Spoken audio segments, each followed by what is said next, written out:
Hi! Welcome back to Braille's channel. Nagbabalik pong muli ang inyong lingkod para sa isa na namang kaabang-abang na informative videos na para po sa inyo.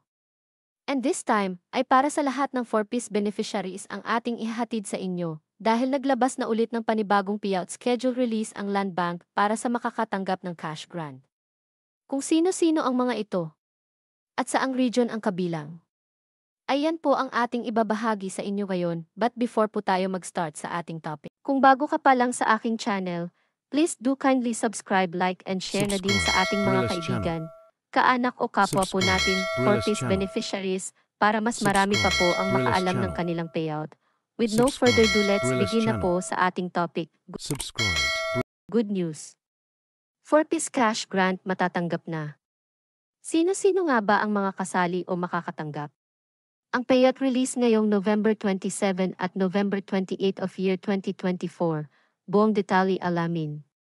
Narito na po ang panibagong payout updates ng cash grant para sa lahat ng qualified beneficiaries ng 4-piece. Magsimula po muna tayo para sa payout schedule ngayong araw November 27. Ang payout ng cash grants para sa mga beneficiaries ng Conditional Cash Transfer or CCT program o Pantawid Pamilyang Pilipino program or 4-piece ng DSWD ay naipasok na sa inyong Land Bank cash card ngayong araw, November 27 via ATM withdrawals sa mga piling Land Bank. Sino-sino nga ba ang makakatanggap? Ang lahat ng mababanggit na payroll category ang siya lamang na makakatanggap ng cash grant. If wala po kayo sa nabanggit ay maghintay po lamang ng inyong schedule. Una na rito ang payroll category P1 2023 RCCT1-CBS Regular 4 Initial Regular at ang region na makakatanggap ay ang Region 3, 4A, 5 hanggang sa Region 12, buong NCR Region, Mimaropa Region, at ang Bangsamoro Autonomous Region in Muslim Mindanao or BARM. Pangalawa, P2 2023 RCCT1-CBS Regular 4 Initial Regular. Pangatlo, P3 2023 RCCT1-CBS Regular 4 Initial Regular at ang region na makakatanggap ay ang Region 2, 3, 4A, 5 hanggang sa Region 12, buong NCR Region, Mimaropa Region, at ang Bangsamoro Autonomous Region in Muslim Mindanao or BARM. Pang-apat, P4 2022 RCCT1-CBS Regular 4 Initial Regular at ang region na makakatanggap ay ang Region 3, 5 hanggang sa Region 12, buong NCR Region, Mimaropa Region, at ang Bangsamoro Autonomous Region in Muslim Mindanao or BARM. Pang-lima, P1 Additional 4-piece L388, 1, CBS Regular 2, Additional 4-piece Listahanan 88, Retro Batch 36.1 at Batch 36.2. Ang region na makakatanggap dito ay ang Region 3, 4A, 5, 7 hanggang Region 12, Caraga Region, Mimaropa Region, at ang Bangsamoro Autonomous Region in Muslim Mindanao or BARM. Pang-anim at pang-pito, P2 at P3 2023 Additional 4-piece L388 1 CBS Regular, at ang makakatanggap ay ang Region 3, 4A, 5, 7 hanggang Region 12, Caraga Region, Mimaropa Region at ang Bangsamoro Autonomous Region in Muslim Mindanao or BARM.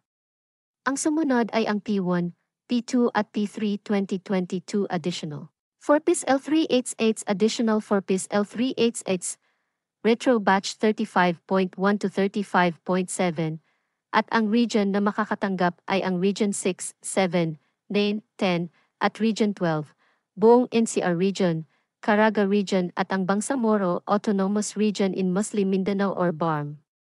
Ang sumunod ay ang P4 2022 Additional 4-piece L388 1 CBS Regular, Additional 4-piece L388 Retro Batch 35.12, 35.7 at ang region na makakatanggap ay ang Region 3, 6, 8, 9 hanggang Region 12, Caraga Region, Mimaropa Region at ang Bangsamoro Autonomous Region in Muslim Mindanao or BARM. Ang sumunod ay P5 2022 Additional 4-piece L388 Additional 4-piece L388 Retro Batch 35.1 to Batch 35.7. Ang region na makakatanggap ay ang Region 3, 6, 8, 9 hanggang Region 12, buong NCR Region, Caraga Region at Bangsamoro Autonomous Region in Muslim Mindanao or BARM. Ang sumunod ay ang P6 2022 Additional 4-Piece L388 Additional 4-Piece L388 Retro Batch 35.1 to 35.7, 2 Additional 4-Piece Listahanan 88 Retro 36.1 to 36.2, at ang region na makakatanggap ay ang Region 8, 9, 10, Region 12, Caraga Region at ang Bangsamoro Autonomous Region in Muslim Mindanao or BARM. At ang panghuli, P6 January 2022-2021 Additional 4-Piece L388 Additional 4-Piece L388 Retro Batch 35.1 to 35.7.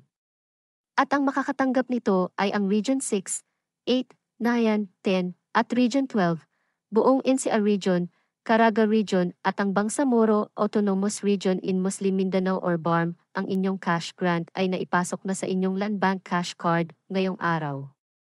November 27 Miyerkules sa lahat ng participating Land Bank branches nationwide. Samantala, naglabas pong muli ang Land Bank ng panibagong payout para sa November 28 release. Ang payout ng cash grants para sa mga beneficiaries ng Conditional Cash Transfer or CCT o Pantawid Pamilyang Pilipino Program or 4-Piece ng DSWD ay nakaschedule sa Huwebes, November 28 via ATM withdrawals sa any Land Bank participating branches. Sino-sino naman ang makakatanggap para dito? Ang babanggitin lamang po natin ang siya lamang na makakatanggap ng cash grant. Una na po dito ang Payroll Category P5 2022 RCCT1, CBS Regular and 4 Initial Regular. At ang region na makakatanggap para dito ay ang Region 3, 5 hanggang Region 12, buong NCR Region, Mimaropa Region at ang Bangsamoro Autonomous Region in Muslim Mindanao or BARM.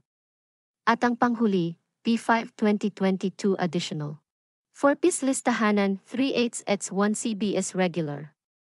At ang region na makakatanggap ay ang Region 8, 9 at Region 10, Caraga Region, Mimaropa Region at ang Bangsamoro Autonomous Region in Muslim Mindanao or BARM. Ang inyong cash grant ay ipapasok na sa inyong Land Bank Cash Card on November 28 Huwebes sa lahat ng participating Land Bank branches nationwide. That's it. Ito pa lamang ang latest announcement ng Land Bank para sa 4-Piece Cash Grant Payout. Manatili po kayong nakatutok sa aking channel para sa mga latest payout updates at iba pang impormasyon na para po sa inyo. Marami pong salamat and God bless po sa inyong lahat.